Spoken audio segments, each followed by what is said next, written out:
you, Scott. Okay. Thank you. The significance of the government's three waters proposal for Westland District are considerable and wide-ranging. The council spent a lot of time and effort analysing the data that exists as it applies to Westland and has endeavoured to assess as far as it can the impact of the proposals for the district. The council has engaged with its communities within the district and across the district to obtain views to help inform it in its deliberations.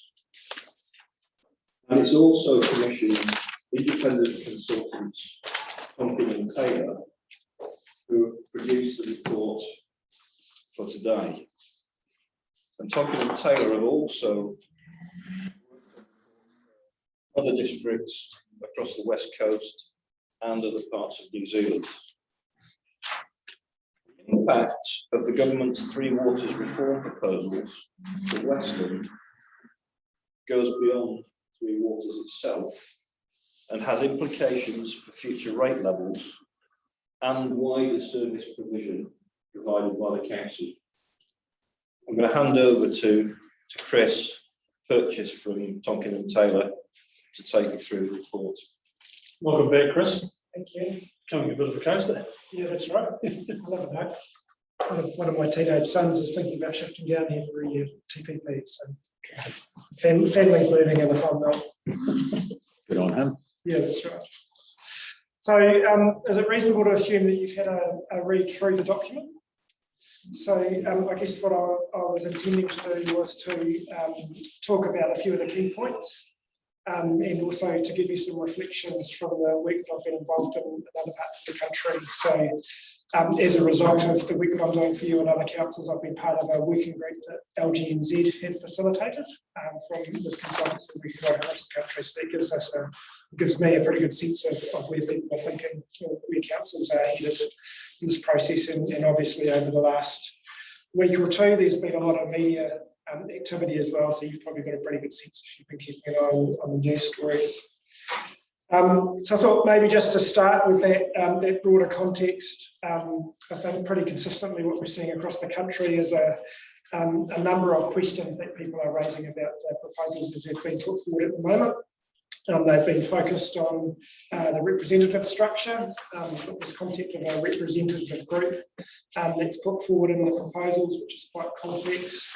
Doesn't really provide a governance structure, but does provide some representative role for local authorities and mana whenua in appointing a competence-based boards for the new entities. So there's been a lot of discussion around how that might work. There's been quite a bit of thinking and discussion around how the strategic planning for the delivery of three water services works.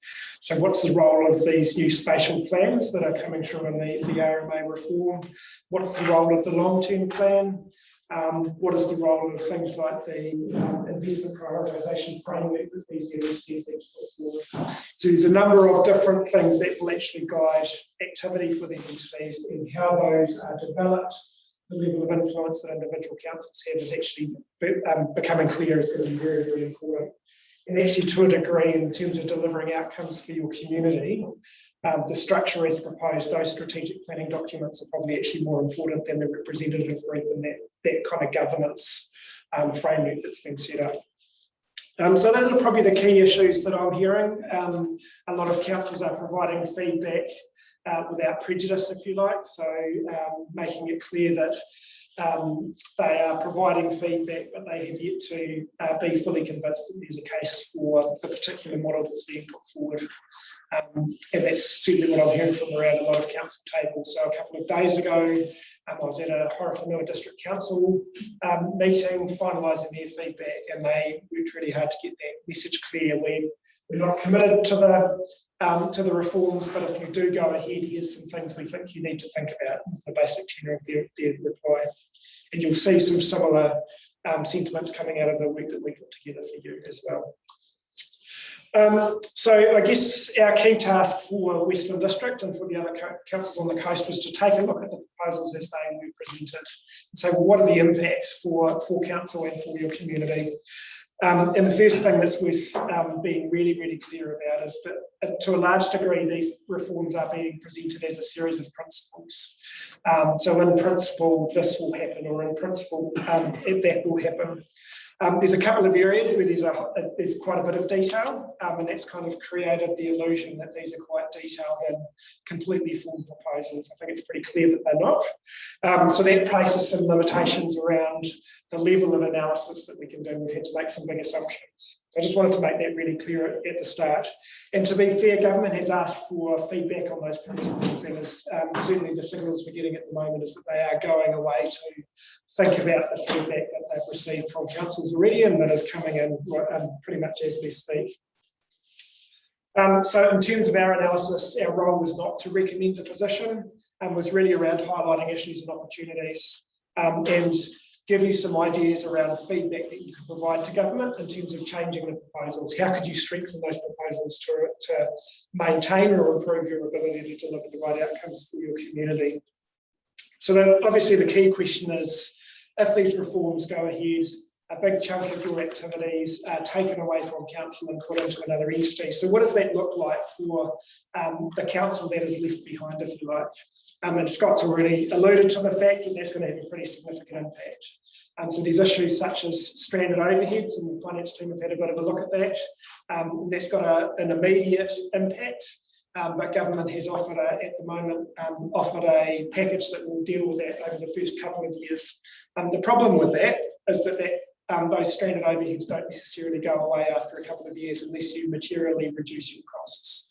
So in the medium to long term, that's going to have the proposal as stated would have an impact on your ongoing rates bill, and would result in increases beyond what you've anticipated within your long-term plan. From a borrowing capacity perspective, it doesn't have that much impact based on the analysis that we've seen so far. But there is a risk that you lose some revenue from Westroads if they no longer have the opportunity to provide free water services to this new entity in the future as well. So the net impact is that you're in a worse off position as the information is presented at the moment. So as you are probably aware, government has offered a support package to help you through the transition process. I think there's room for pushing quite hard on exactly the way that support package is configured for your council if the reforms do go ahead. I've already talked a little bit about the representative group. I guess my feeling is that representative group is a better label than some form of governance structure. As I said, that regional representative group has 6 representatives at the moment from across Entity D, which is over 20 councils. So you may or may not have a council representative on it. It also has 6 representatives from mana whenua. So there's probably similar issues there from a Ngāi Tahu perspective in terms of having the broadest representation that might be desired. The role of that group is to appoint a committee to appoint a competence-based board. So you can see there's several degrees of separation between the board that actually exercises governance over delivery from local government in terms of actually setting up that process. So I guess coming back to my earlier point, when I was talking about how people are thinking nationally, that representative structure doesn't really give you the ability to direct or require the entities to deliver or to work alongside you to deliver outcomes for your community. So that means that the strategic planning framework that's been put forward, and there's not a lot of detail on it at the moment, but that strategic framework is going to be absolutely critical to enable you to work alongside whoever is delivering your free water services in the future. So as I said, there's the spatial plan that you would develop at a regional level. There's a thing called a letter of expectation that would be developed by that regional representative group, but you would anticipate that would have input, strong level of input from every council. Mana whenua have the opportunity to put forward a Te Mana o Te Wai statement. And interestingly, it's become increasingly clear that that isn't necessarily a single statement at an entity level. That could come from a range of iwi, even down to hapu level or lower, in terms of giving a range of perspectives, and the entities have an obligation to have regard to that alongside other things. So that's an interesting model in that there's multiple statements coming in from iwi, but at the moment a single statement of expectation from across local government. So you can see some room for improvement there. And then you'll still have to do long-term plans, and some of the activities that you commit to with your community and your long-term plans will rely on free water services to enable them or to support those activities. So there will need to be some way for your long-term planning to integrate with the way that the Three Waters entities are planning to deliver their services. And remember, their role is around service delivery, not to drive decision-making, but to support and be enablers and partners with you. So that's great at a principles level. The big question is, how do you actually lock that down in practice? So those are the areas that we've focused on in terms of suggesting feedback in the document that we've developed for you. And it's consistent with the sort of feedback that I'm seeing coming from a number of local government organisations around the country. Probably enough from me. I'm very happy to answer questions. So a couple of sentences ago, so you said we'd still be able to make, so we would, for example, still be able to make the decision locally about what our wastewater treatment plant is going to look like, but then the new entity would drive.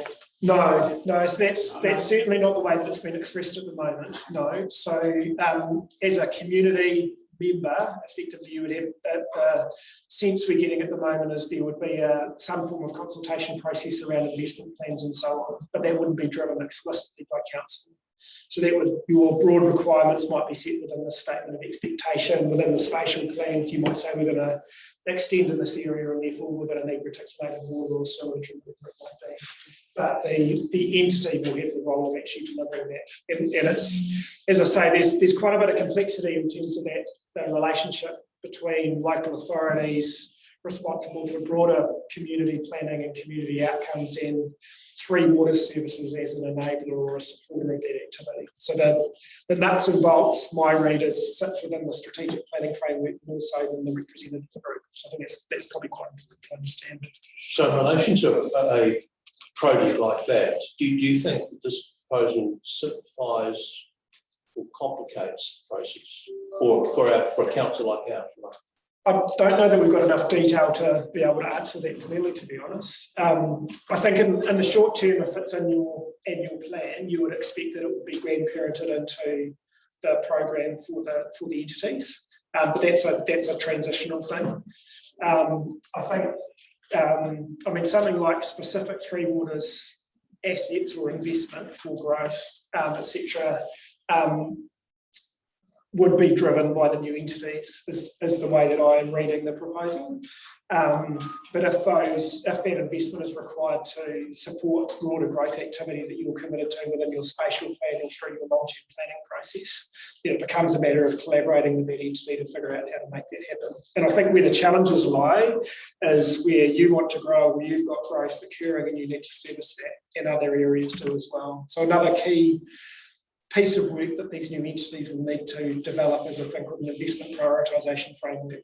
So trying to figure out how you prioritise investment. So given that uncertainty, is it possible for council like ours to do any kind of financial analysis of the benefits or the disadvantages? Because I'm not certain of how the profit and loss, as it were, falls on this. Is it a financial advantage or a financial disadvantage? We understand the wider principles at stake here, and they're quite important and compelling, but when it comes down to the dollars and cents, do you know how that impacts on council like ours or our council? So there's probably two ways to answer that. So I guess one aspect is that, as I said, we've got a relatively high level proposal, so we need to make some big assumptions around assessing the financial impacts. What we do know from what we've seen at the moment is that by removing Three Waters activities from council, that will have a negative impact, because some of your overheads are shared across multiple activities, so you end up with effectively stranded overheads. Those activities some of the roles within council that are effectively funded in part by multiple activities will have less funding available to them. I think we have some millions of dollars of income that come from water. Yes, absolutely. Which would then be directed or deflected away from us. That's correct. So some of that income goes directly to funding water services. So if that goes away, that's fine. But some of that income goes to funding water council activities, running this building, your reception, etc., etc. So it's those stranded overheads that are problematic. So I think that is a significant issue. The other part of the picture is the cost of actually delivering those 3 water services. And there's been a lot of debate around the analysis that the Department for Internal Affairs have released, completed by WICS, Westland District Commission of Scotland. And I think those numbers, I think everyone's agreed, are not right because it's a model. Numbers will never be perfect. But the way I've heard it described is the direction of travel. So the sense is if you've got bigger scale delivering complex projects, you've probably got to be able to do that more efficiently. So I think that part of the puzzle, I think it's pretty hard to argue with the fact that those services can be delivered more efficiently. I think there's an effectiveness piece around that that needs to be considered. So I think last time we talked, we discussed a little bit around emergency response, for example, making sure that however that entity is structured, it still has local capability to respond to local issues, those sorts of things. So those components, again, still not enough detail to be able to evaluate them. That makes it really difficult, doesn't it, for councils like us to know what to do. Well, I think the important thing to remember at this point is government has put out a relatively high level proposal and asked for feedback. So they're not actually asking you to say, do you support this or do you not? They're saying, here's our idea, what do you think about it? Councillor Davidson. Yeah, there's it's very complex. There's greater minds than mine that have opted out from this government proposal, and you know, I've got no option but just to go along with that, to opt out of it at this point. And I'd just like to congratulate the Mayor for the encouragement of this notice of motion. Thank you. Sorry, Joyce, I'm not going to say the same as Tinker there. It concerns me that there has been some, I suspect, misinformation around it, and it's become a real political issue. And I think it's really important. The last thing you said, Chris, was that at this point we don't have to decide to opt in or out. We can say these are our concerns. How are you going to sort them? I think that's what we should be doing. So certainly, I don't think we've got nearly enough. I don't think we're nearly far enough along the track to make a decision on opting in or out. With respect, Chris, that's actually not correct. The cabinet minute says that we have to indicate our position before the end of September, at which case government will then answer the questions and information and will make its decision. And it also says that if we do not opt out, we are automatically opted in. So that's the correct position. The cabinet minutes are there, being circulated. Paul's seen them. Pretty straightforward. Question is, are we in or are we out? So, yeah, through your wish. So were we discussing the report from Tonkin Taylor and Scott, or are we talking about the notice of motion? The report. It's just Councillor Davidson was talking about the voting on the notice of motion. So separate. Yes. Yes, thank you. We just so we can release Chris. Sorry, Jane, anything else? So previously, because I think it was your report, we had identified quite a bit of underinvestment in the field waters here. Yeah. So does that push us more to the wanting to opt in so that we can ensure that that gets funded? I think there's a couple of issues with I guess the forward projections in terms of what needs to be spent. I mean, if you look across the country, then historically there's been underinvestment, and but also with the other parts of the reforms are around increasing standards or increasing consistency across the country. And the upshot of that is that across the board, investment will need to increase. So regardless of whether you opt in or opt out, there's more money to be invested. So that's the challenge. Thank you. Councillor Martin. Scott, and thank you, team, for the report. It's really comprehensive and it provides a clear framework for this council to be making the decisions that it considers necessary at this time. I think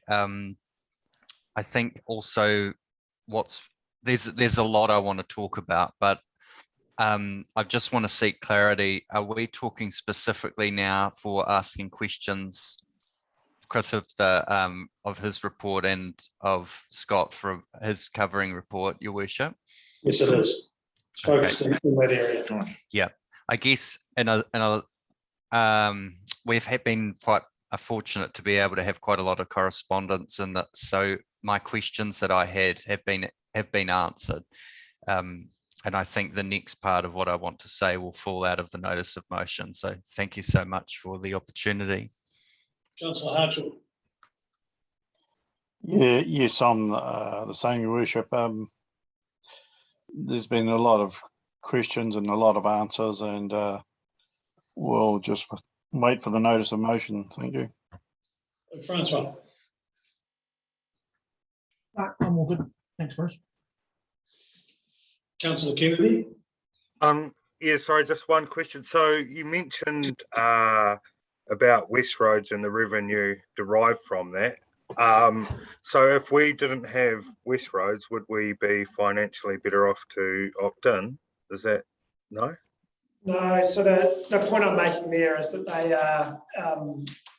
they deliver 3 water services for council. And in a future state where you have a large organisation, that opportunity might not be presented to them. And in doing those 3 water services, some of the cost is returned to you as a dividend. So there's an issue there around council financials, but I guess in a broader sense, there's also an issue around making sure that there are opportunities for local businesses, local contractors to participate in delivering services. And that's potentially at risk with a much, much larger organisation. So sorry. Oh, so no, that's fine. No, I just wondered whether it pushed us over the threshold. The next question is, because you've mentioned you've worked with quite a few councils in regard to this, and have any of the councils that you work with been financially better off or to opt in? No, I think all of them are concerned about the stranded overhead component. I mean, that's particularly acute for a smaller council like Westland. But yeah, I think there's every council has significant questions, and in a lot of cases, the information is just not available. Yeah. Councillor Hart. I don't have any further questions because we've had a lot of information on this, but I'd just like to thank the team for the amount of work that we've done around this 3 waters, and Chris's report's very comprehensive with his expertise. So yeah, there's a lot of information out there, so it's been great. Councillor Cody. Yeah, thank you very much for the work you've actually put into this. And, you know, I mean, it's not just our council that you're actually getting the feedback from. It's everywhere, so that gives us some real comfort. Just out of curiosity, because I know there's something like 67 councils around New Zealand. Of the 67 councils at the moment, do you have any indication of how many of them are opting out? I don't know. You may have a better handle on those numbers. I know it's a significant proportion. And I think what's been really interesting is people have tried to understand the proposal. certainly the discussion around the table with the LGNZ technical group has been along the lines of people are just open-minded, trying to understand, to becoming increasingly sceptical because of the lack of detail as much as anything. So I think it's certainly moved from being a few who are concerned to a number who have expressed concern, is what I was observing in the media. Paul, any questions on the staff report? Yes, thank you. So to be honest, I was expecting a little bit more detail from this report. I thought that we were going to have from the Tonkin Taylor report the breakdown and simple comparisons of this is how much it's costing you now, this is how much it's going to cost you later, and what the forward work program is, and then that carried through. But there's none of that. And I noticed on page 71 that you say there's been some significant efficiency claims based on the DIA model, and a breakdown on these will be achieved outside general, a breakdown on how these will be achieved outside general statements is yet to be confirmed. So here they go again. That aside, there are a couple of, there's lots of things that are concerning about it, but one was West Roads, that it potentially affects the viability of West Roads because it's a significant strand of their work. So that's one. Another one was where you say that middle management positions basically will go from here to Christchurch. I mean, they're hardly going to be based on the West Coast anymore in Westland. It's goodbye to them. And the model, although there's still lots of gaps in information, to be honest, the model, as far as I can see, takes no cognizance of the 300 kilometres between here and Haast. How do they reconcile that? They can't, and the new entity, whichever entity it is going to have to factor that in to their costs, which can only go one way, and that ain't south. So that's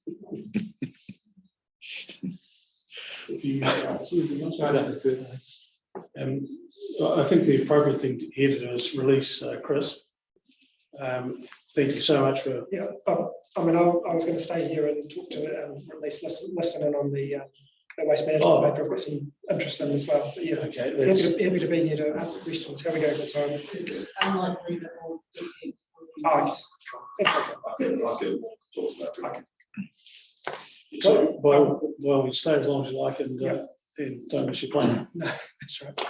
Cool. Oh, thanks for the opportunity to come and talk to it again. Thank you. Thank you. Thanks, Chris.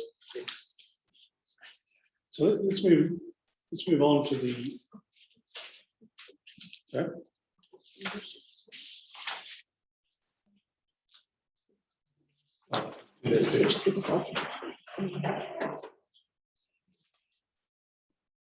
So it's all like to move that we received the report from Dr. Taylor and Scott. Councillor Neil, have a second to that? Yep. Those in favour? Aye. Let's now open to discuss the other issues, the issues that affect this council, our community, the feedback we've had from our community, and let's talk about that. So, Councillor Davidson, should we kick off with you? Yeah, well, I've already spoke my piece on that, Your Worship, and I'm sticking to that. Yeah. Okay. Councillor Neil. Yeah, I want more clarification, Bruce, and I want you said before. Thank you for that. So, if we opt out, we can still feed back to the government. Well, we can change our mind as and well. they can change what they're saying, and then we can opt in. That's correct. But if we opt in now, that's it. Is that what you're saying? We're stuck with we're staying opted in the whole time. The situation is we have to indicate to government the questions and what our position is, And if we don't indicate that we've opted out, then we are deemed to be opted in. At that point, government will come back to us at some stage and provide whatever. At this stage, there's so much misinformation out there, it's very hard to tell what's going to happen. So I'm probably not the right,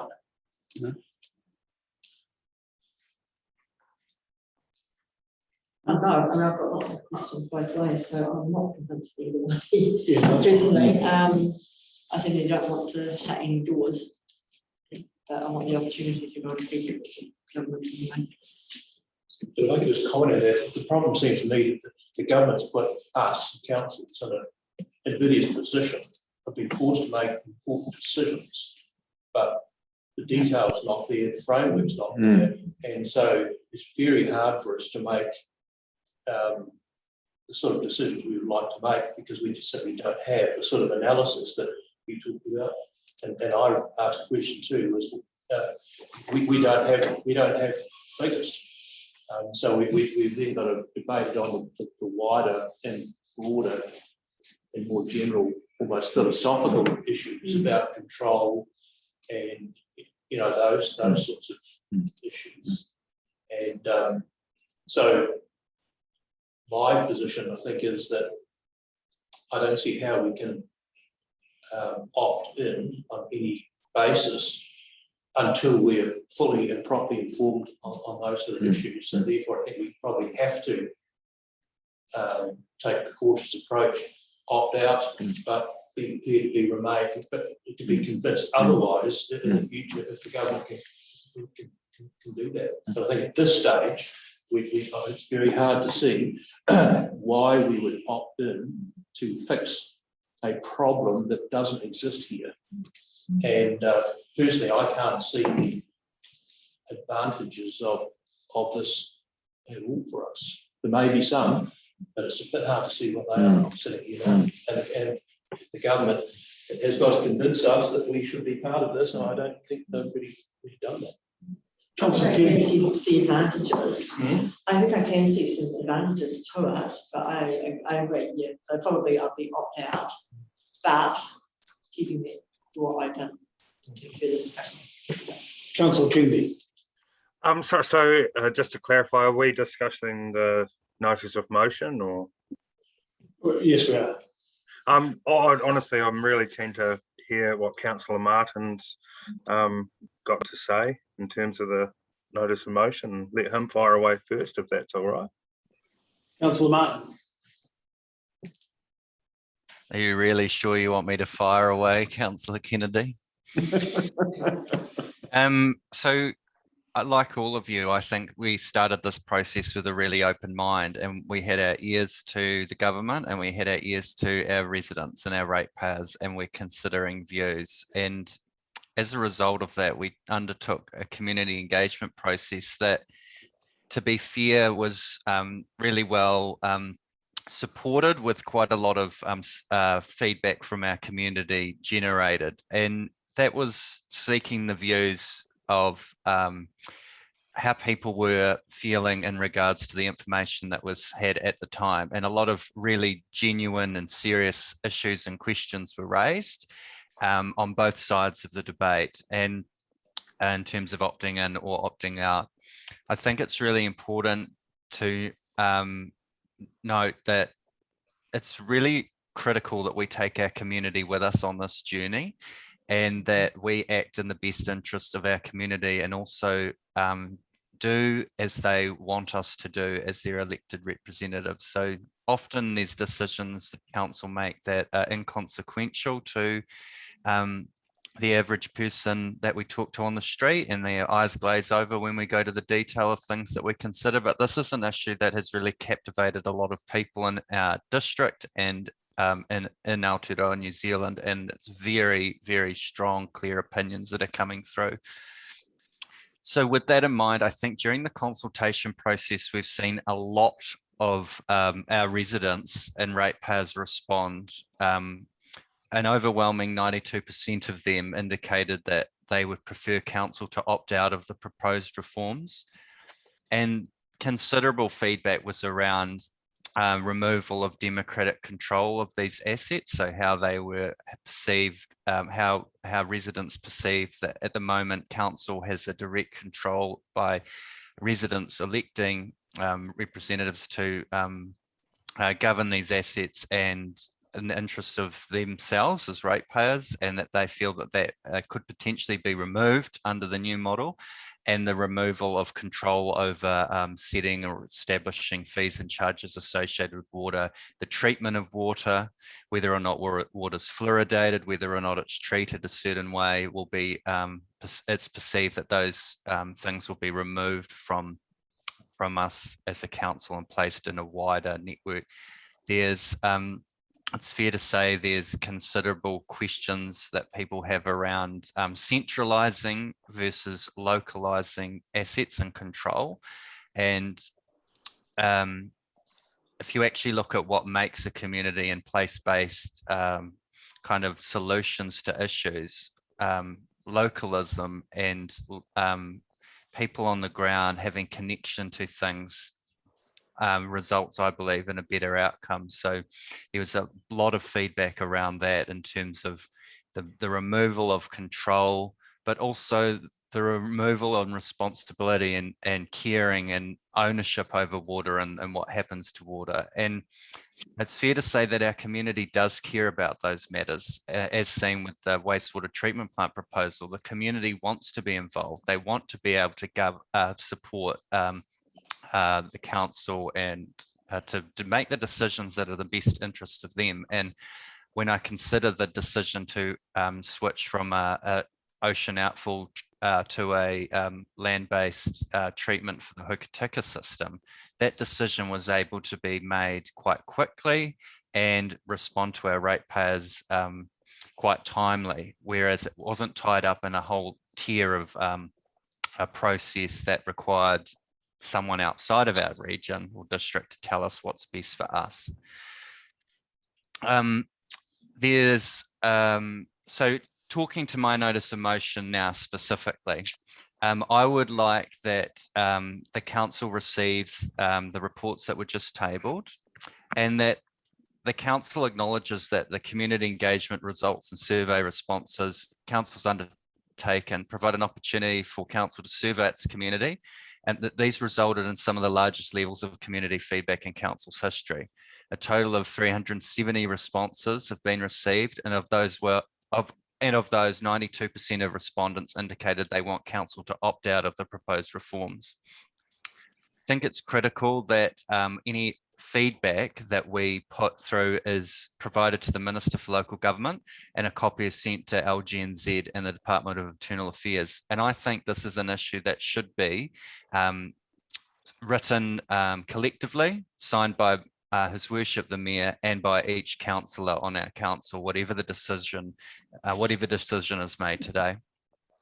I think it's also important to note that we oppose establishing 4 large water entities as the answer and in the proposal, because we believe that they will remove free water assets and services from local councils.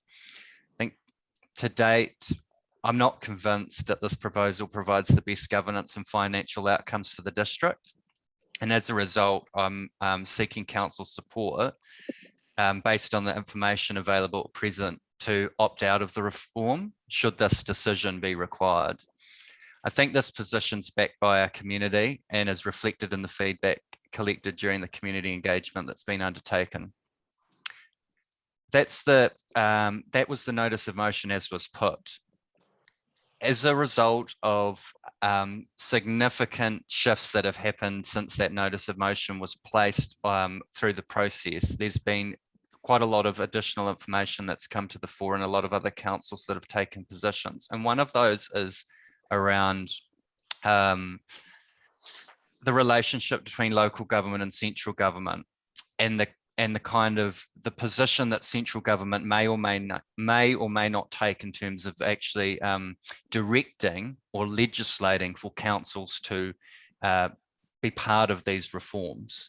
And I think it's critical that we stand up for our community and the wants of our community, and that we strongly and actively oppose any directive to mandate a structure on Westland and on the currently proposed entity-based model for the services of Three Waters.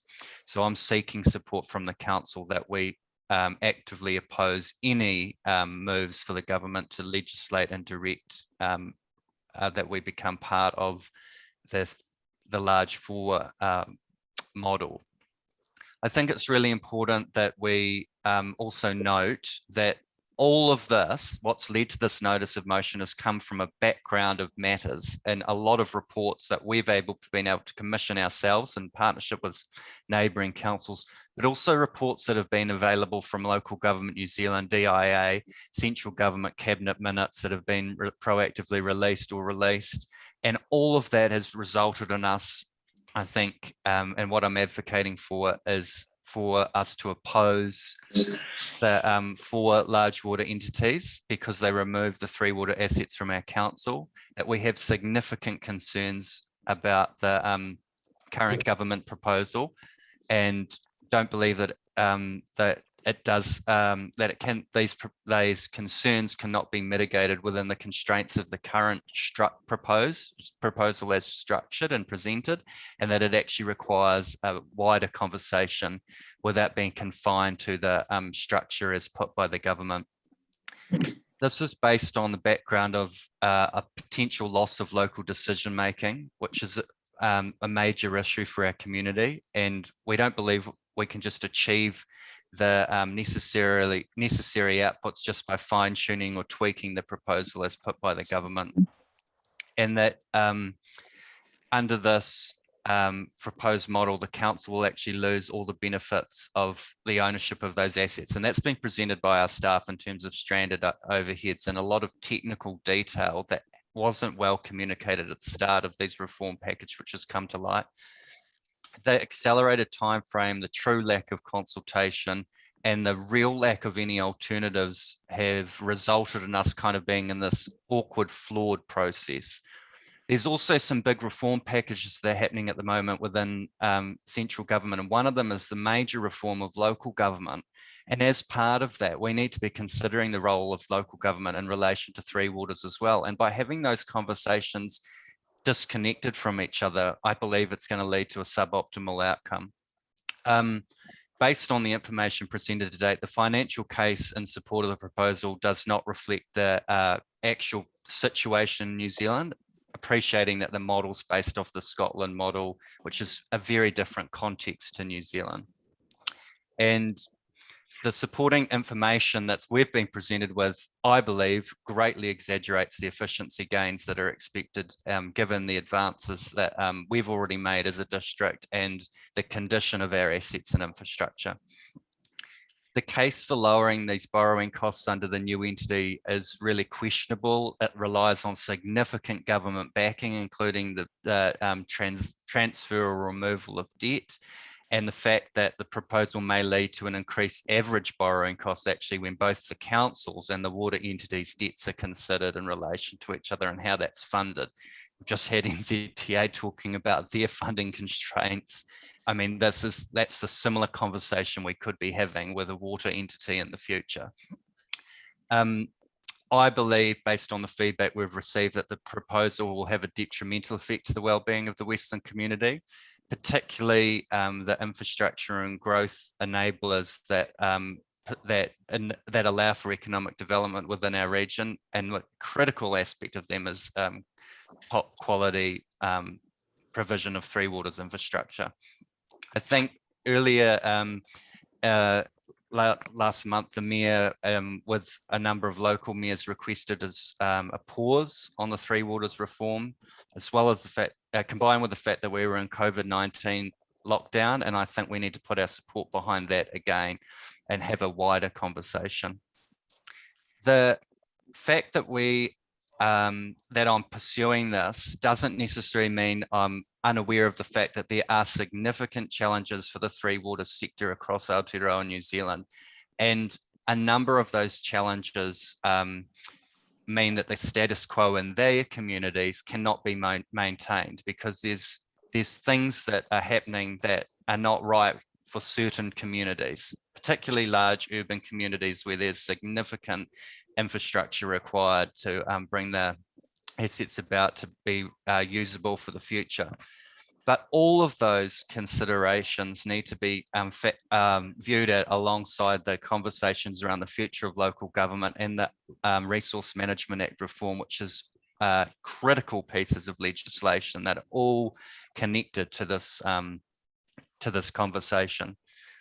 Te Mata Arawai, the water regulator, is I think a necessary step in the right direction, and it's about ensuring there's a consistent standard of safety and regulation in the space of water. And I think that's something that should be allowed to be embedded in the system and be able to demonstrate its value before any major reform is undertaken. I think it's important that council note that the options considered, and I've kind of laboured this point already, but really need to be considered alongside local government reform, engagement with the sector widely. And I think that has to be considerably improved. What's happened is Local Government New Zealand has signed a heads of agreement with the New Zealand government that has led us into this conversation in a way that they've partnered together and put those options on the table in the hope that the sector comes in behind those. And I think that what that's shown is actually that support isn't necessarily there for the proposed model. So I think it's really critical that we ensure that the sector understands that the model being proposed is not supported widely, as demonstrated by recent media articles and other council minutes that have been coming out. I appreciate I've talked to this quite a bit, but it's really important that I think to that end, we go back and advise Local Government New Zealand that we do not support the provisions of the heads of agreement, and we advocate and ask Local Government New Zealand to consider rescinding that agreement to better reflect the views of its diverse membership. And for some members, that heads of agreement and the model may make sense. But for our council, I don't believe it does, and I don't believe the model as proposed is the right answer. I really think and hope councils will support the undertaking that whatever decisions made today is communicated to the minister, and with all of our council reports and a council submission and the council resolution to the relevant members of Parliament, Local Government New Zealand, DIA, and any other councils that are in a similar situation to ours or may find our information and decisions relevant.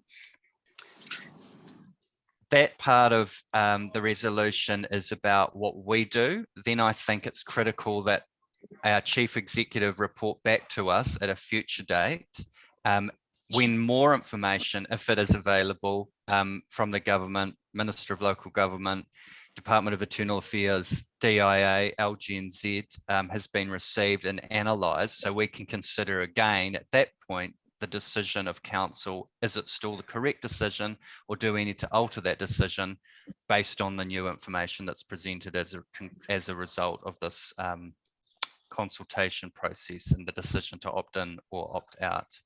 I hope that that kōrero has clearly explained my rationale, reasoning, and the wording within my notice of motion, and I now put it forward to I'm now moved that be considered. Are you moving that as a resolution, or can we just hold it there? Councillor Kennedy, you opened the floodgates there. Yeah, I'm sorry I asked, Councillor Martin. No, that's good. I'm a little bit lost for words. Look, there are some questions about it, and in terms of the financial stuff and the numbers, there's been some questions asked about that. I don't think anyone really knows. We've got a situation where there's a new water regulator that's going to be here, and there's going to be standards which well, we don't even know what the standards are going to be. So how can we then price up what we're doing? I think Councillor Martin's motion does leave the door ajar slightly if there is new information come to light that we should reconsider. Yeah, look, I would support Councillor Martin's motion, and I'll move on to the next person. Thanks. Francois. Yeah, thanks for that, Latham. That was really comprehensive. You know, I'm pretty relaxed, and the reason I say that is because you know, if they have a massive brainwave up in that place in Wellington at some point in time, we can always opt back in. So, you know, I'm comfortable, and the stuff you highlighted, Latham, was great. Thank you. So, cheers. Councillor Hartshorn. Yeah, thanks, Latham. So in layman's terms, to me, it's a financial decision, and you can't make a financial decision when you haven't got the answers, and government hasn't come with the answers to the questions. So, and being an elected member, you've only got to look at the feedback we got, and it's all right for us to sit around the table, but we've got to listen to all those members, all those ratepayers that have put their feedback in. And so for me, it's an opt out, but leave the door open so we can, you know, if they come back with some great